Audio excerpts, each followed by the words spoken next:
বঙ্গোপসাগরে সৃষ্ট ঘূর্ণিঝড় মন্থা আরও শক্তি সঞ্চয় করে এখন প্রবল ঘূর্ণিঝড় রূপ নিয়েছে। ভারত মহাসাগর পেরিয়ে এটি বর্তমানে পশ্চিম মধ্য বঙ্গোপসাগরের কাছাকাছি অবস্থান করেছে। আবহাওয়া অধিদপ্তর জানিয়েছে, আজ সন্ধ্যা বা রাতের মধ্যে ঘূর্ণিঝড়টি ভারতের অন্ধ্রপ্রদেশ উপকূলে আঘাত হানতে পারে। আজ সকালের বিশেষ বিজ্ঞপ্তি অনুযায়ী সকাল 6টায় মন্থা চট্টগ্রাম সমুদ্র বন্দর থেকে 1290 কিলোমিটার, কক্সবাজার থেকে 1250 কিলোমিটার, মাংলা থেকে 1140 কিলোমিটার এবং পায়রা সমুদ্র বন্দর থেকে 1155 কিলোমিটার দক্ষিণ পশ্চিমে অবস্থান করছিল এবং এটির কেন্দ্রের মধ্যে বাতাসের একটানা গতিবেগ ঘন্টায় 90 কিলোমিটার, যা দমকা হওয়ার ঘন্টায় 110 কিলোমিটার পর্যন্ত বৃদ্ধি পাচ্ছে। ফলে ঘূর্ণিঝড় কেন্দ্রের নিকটবর্তী সাগর এখন বিক্ষুব্ধ। এই অবস্থায় চট্টগ্রাম, কক্সবাজার, মংলা ও পায়রা সমুদ্র বন্দরকে 2 নম্বর দূরবর্তী হুঁশিয়ারি সংকেত দেখিয়ে যেতে বলা হয়েছে।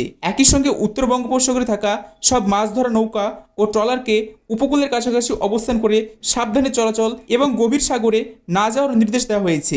তবে এই ঘূর্ণিঝড় বাংলাদেশের আবহাওয়ায় কী ধরনের প্রভাব ফেলবে সেই বিষয়ে এখনও চূড়ান্ত কিছু বলা যাচ্ছে না। আবহাওয়া অধিদপ্তরের আবহাওয়াবিদ মোহাম্মদ বজলুর রশিদ জানান, ঘূর্ণিঝড়টি স্থলভাগ অতিক্রম করার পরেই বোঝা যাবে বাংলাদেশে কতটা বৃষ্টি হবে। আজ বৃষ্টি হলেও তা খুবই সামান্য হবে এবং তিনি আরও বলেন, বুধবার দেশের উপকূল সহ বিভিন্ন স্থানে বৃষ্টি হতে পারে, তবে বৃহস্পতিবার ও শুক্রবার বৃষ্টিপাত বাড়ার সম্ভাবনাই বেশি। উল্লেখ্য, মন্থা নামটি থাইল্যান্ড প্রস্তাব করেছেন।